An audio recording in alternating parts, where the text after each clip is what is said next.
Aquaman was directed by James Wan and stars Jason Momoa as Aquaman. And this is another DCEU film. They have a track record of being just kind of only liked by the fans. And this is the first film after Justice League, which was kind of a little bit poorly received. Not as poorly received as Batman v Superman, but there was definitely a percentage of negativity towards that film. It didn't seem finished. It was changed a lot. Studio interference. Henry Cavill's mustache. Never forget. And I was just excited to see a DCEU film that was helmed by a different director, especially James Wan. I love his work. I love Saw, The Conjuring, Insidious, and he was also the director of the 7th Fast and Furious film, so he obviously has like some like intelligence to directing an action film. So yeah, go ahead, direct Aquaman. This film, for the most part, it was cool. It was cool. I really liked it, actually. There were a couple problems, but it's very enjoyable. This film, unlike a lot of the other DCEU films where you're just kind of like sitting there and you're nitpicking it a lot because there's just a lot to talk about, this film kind of just lets you relax and just sit down and just say, hey, guys, this is what we're doing. We're not trying to be like Citizen Kane or anything like that. This is Aquaman. So, I really liked it. They were very self-aware, and the movie's kind of lighthearted.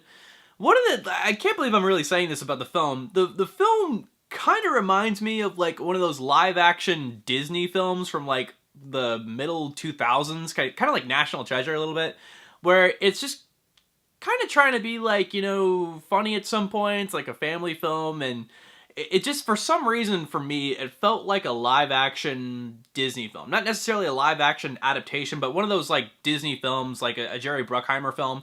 That's a really good comparison, because this felt like very Pirates of the Caribbean, Jerry Bruckheimer, National Treasure, because I don't know, there are like times where it just tries to be, you know, lighthearted, you know, and I kind of appreciated it for that, because with a lot of the other DCEU films, you know, they've just been so damn dark, and this was just a really good change of pace, and I was kind of wondering how they were going to approach this, because James Wan is kind of known as like a horror director, and we saw that one scene in Batman v Superman where he's like coming out of the darkness of the ocean. I'm like, oh shit, that's scary.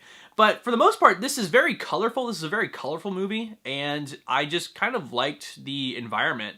Very ocean-like. Obviously, you have to have an ocean-like quality when you're dealing with Aquaman. And it's just fun. It's just a fun movie overall, and I really enjoyed Jason Momoa as Aquaman. I was kind of skeptical when he was casted as this character, because he's kind of a bro, you know?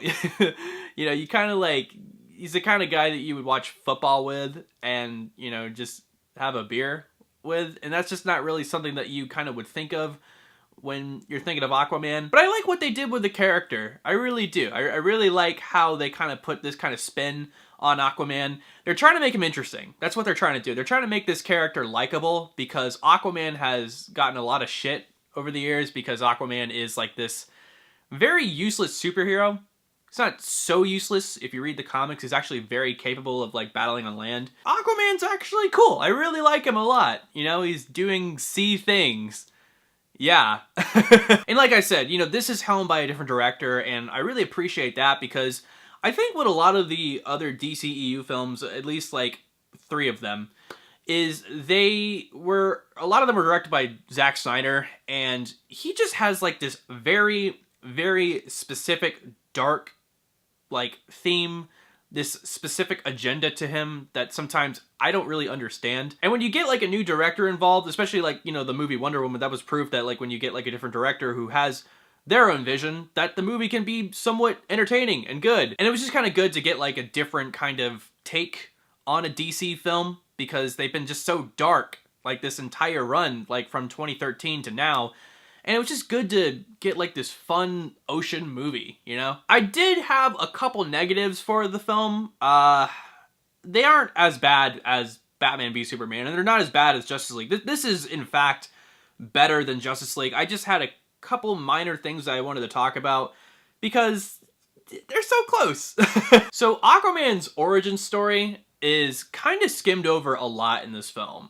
Like, it's doing the same thing with Man of Steel, where you have the main story taking place, and then you have flashbacks, kind of like the show Dexter, where it just kind of, you know, someone says something about the past, and you see Aquaman being trained by Willem Dafoe, and you see like they have like this relationship. They've known each other for a while, but you never really see them meet at all. You're just kind of like left to believe like, oh, okay, so Willem Dafoe approached him to train him to be like this Atlantean superhero, but I would have really liked to see that encounter. Like, hi, I'm Willem Dafoe. I'm from Atlantis. This is a really great, awesome place that you should go to sometime. And you never really see that encounter. You just kind of see random flashbacks, like bits and pieces of Willem Dafoe training him.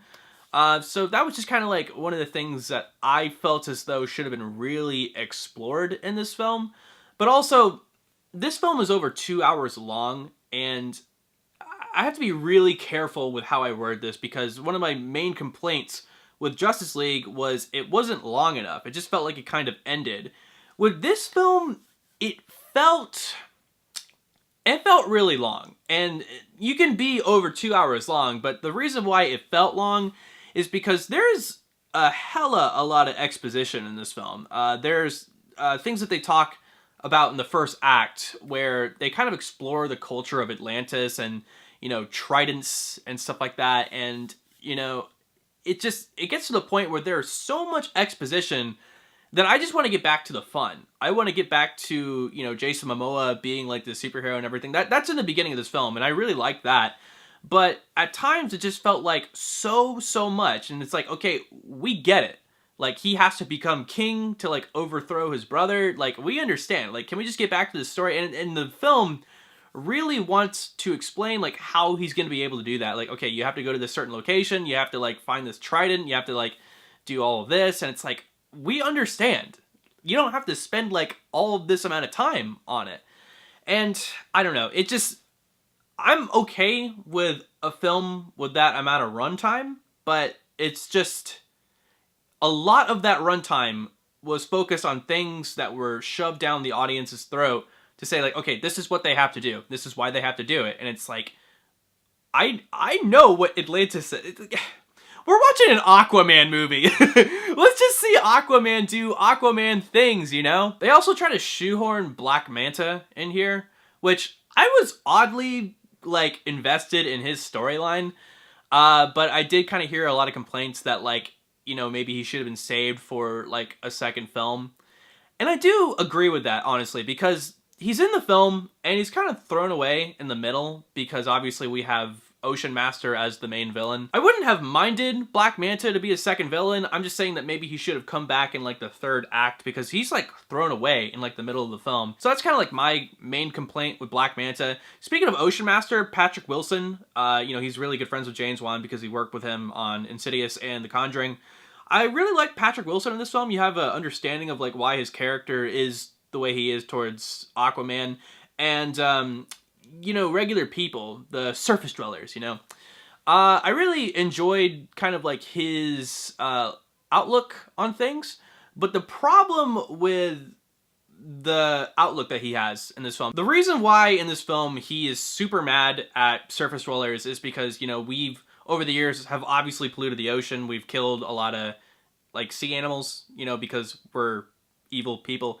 And, you know, I really like the film, how it acknowledges these points, but at the end of the film, there's not, like, really a lesson learned. It's like Aquaman does his superhero stuff, and that's it. But there's not, like, a set of human people that learn from these mistakes, like, oh, we gotta stop, like, you know, polluting the ocean, we have to, like, you know, stop killing these animals. It's just, like, it's just touched on in the middle of the film, and it's never really explored ever again. There's not, like, a lesson learned kind of ending to it, and that's kind of how I felt.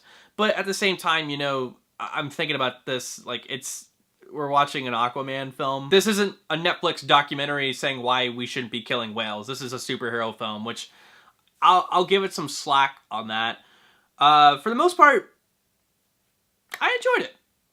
I really did. If you go into this with just the mindset of, okay, this is just about a superhero who swims really fast and talks to fish, and for some reason it's bulletproof. They never really explain why he's bulletproof.